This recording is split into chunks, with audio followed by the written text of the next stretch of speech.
warahmatullahi wabarakatuh. Waalaikumsalam. Selamat pagi Pak, apa kabarnya? Alhamdulillah baik.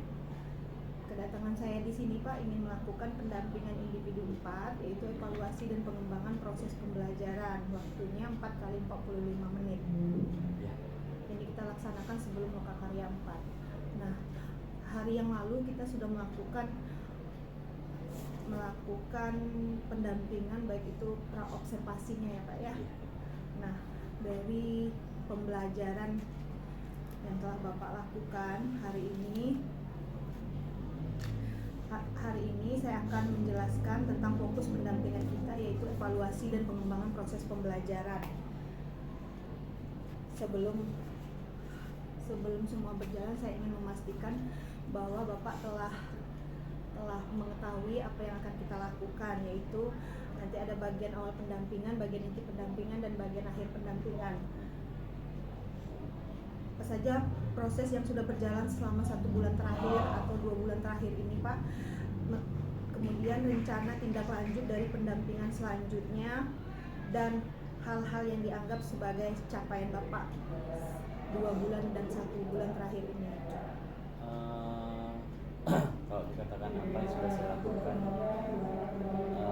setelah saya melaksanakan modul 1 dan modul 2 Bu ya, itu sudah proses itu sudah sangat banyak yang saya lakukan. Baik dari bagaimana saya menerapkan disiplin positif di sekolah, bagaimana menerapkan pembelajaran berdiferensiasi, menerapkan bagaimana keberpihakan kepada siswa atau mengembangkan siswa, itu sudah saya terapkan di kelas, dan yang terakhir kemarin sudah saya terapkan untuk pembelajaran KSE-nya sendiri. Itu juga sudah saya terapkan, saya libatkan siswa bagaimana mereka adanya kesadaran dan emosional mereka dalam setiap proses pembelajaran. Baik. Nah,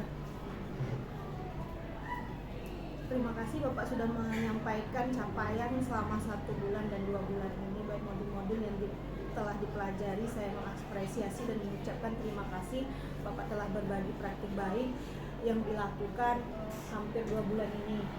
Jadi setiap 1 bulannya setelah pendampingan, saya akan selalu menanyakan apa yang sudah dicapai selama 1 bulan itu. Nah, kemudian RPP yang sudah direvisi Pak,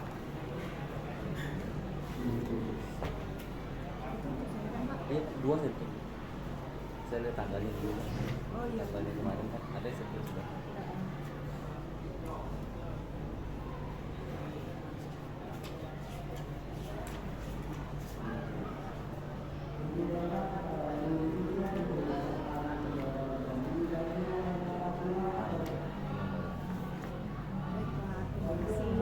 Bapak, nanti setelah pembelajaran yang Bapak lakukan, saya ingin bertanya,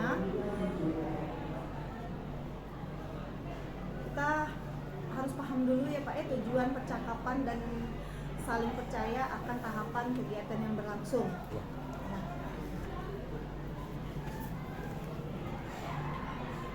Tujuan percakapan dan hasil analisis data observasi nanti saya akan beritahu ke Bapak setelah Bapak melakukan aktivitas pembelajaran tadi. Kemudian dari hal-hal pembelajaran yang Bapak lakukan, apa hal yang perlu diperbaiki nantinya Pak? Dari hal yang sudah saya lakukan ini Bu ya. Iya. Biasanya Setelah Bapak membaca dan melakukannya, di dalam proses pembelajaran yang sudah saya lakukan itu banyak sekali Bu ya. Ada beberapa yang saya pikir harus saya perbaiki. Jadi bagaimana jadi gini, model yang saya gunakan kan discovery learning, dan pendekatannya adalah cultural responsive teaching. Jadi ini lebih ke kultur ya Bu ya. Jadi memang memang di situ saya mencoba memberikan kepada siswa bagaimana pemahaman tentang following, suspensi, atau mendiagnosis bagaimana sistem dari jenis-jenis fase terdispersinya. Nah, dari pembelajaran yang sudah saya lakukan tadi, ada beberapa hal yang mungkin harus saya perbaiki dari bagaimana saya memberikan penguatan kepada siswa. Jadi tadi dalam proses observasi yang sudah dilakukan, jadi terlihat bahwa pada saat saya memberikan LKPD kepada siswa itu masih terlihat masih terlihat siswa ada beberapa yang memang masih belum memahaminya, sehingga saya harus mengulang kembali kepada siswa tersebut. Jadi memang saya tidak mengulang kembali kepada secara keseluruhan, tetapi mungkin lebih ke siswa yang sesuai dengan kebutuhannya itu. Kan sebelumnya saya sudah melakukan sebuah asesmen diagnostik dan saya memilih siswa, sehingga dari beberapa siswa itu saya sudah melihat mereka harusnya kemana. Nah, jadi dari situlah saya bisa menerapkan, oh ternyata anak ini harusnya seperti ini, anak ini seperti ini, anak ini seperti ini gitu. Baik Pak, itu nanti pengembangan dan rencana perbaikan dari Bapak ya. Nah, rencana aksi dari pengembangan diri yang Bapak sampaikan ke saya, adakah rencana aksi yang Bapak akan lakukan? Yang lakukan ke depannya Bu ya? Ya. Kalau rencana aksi yang akan saya lakukan ke depannya, mungkin saya tidak akan ini Bu ya. Yang jelas pembelajaran berdiferensiasi ini akan sering saya lakukan karena memang kebermanfaatannya sangat baik dan menarik kalau menurut saya, karena memang di sini lebih bagaimana siswa lebih mengeksplor, bagaimana siswa lebih aktif dalam proses pembelajaran, dan kita sebagai guru hanya sebagai fasilitator saja, memfasilitasi mereka dan lebih ke mereka berdiskusi, mereka berkolaborasi sehingga mereka bisa memahami apa yang sudah disampaikan. Baik, kita masuk ke bagian akhir pendampingan ya Pak ya. Nanti kita mau refleksi terhadap proses pendampingan saat ini. Nah, apa yang sudah baik dan yang perlu diperbaiki ke depannya pada pembelajaran yang Bapak jalankan? Apa yang sudah baik?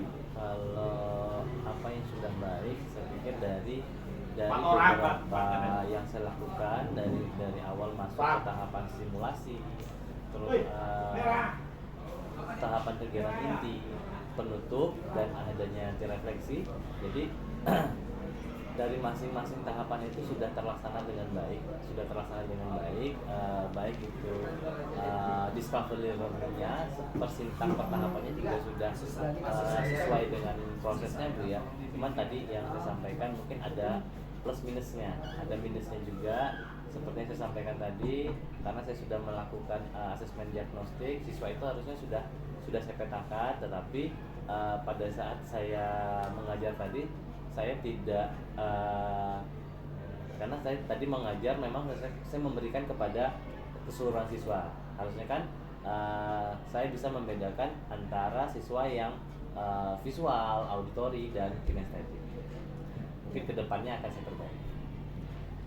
Terima kasih atas hal yang sudah baik Bapak sampaikan kepada saya pada pembelajaran tadi. Kemudian sejauh apa pendampingan saat ini membantu Bapak mengimplementasikan pembelajaran yang berpihak pada murid? Hal-hal apa yang perlu diperbaiki untuk kedepannya buat saya? Sejauh ini kalau menurut saya masih baik Bu ya, masih baik. Dengan adanya pendampingan ini kita bisa mengoreksi apa yang sudah kita lakukan. Dengan adanya pendampingan ini kita bisa melihat umpan balik apa yang sudah kita lakukan. Jadi memang saya pikir adanya pendampingan individu ini proses pembelajaran kita lebih terarah. Jadi kita sudah tahu nanti pada saat itu, apalagi P4 ya, P4 kita sudah langsung masuk atau observasi dalam kelas, melihat bagaimana cara mengajarnya sesuai atau tidak dengan apa yang sudah kita pelajari sebelumnya. Saya pikir sudah baik. Ya, terima kasih Pak ya, tetap semangat. Nanti kita akan lanjut lagi. Mohon maaf jika ada salah kata. Saya akhiri. Assalamualaikum warahmatullahi wabarakatuh. Waalaikumsalam warahmatullahi wabarakatuh. Sudah, saya nantikan.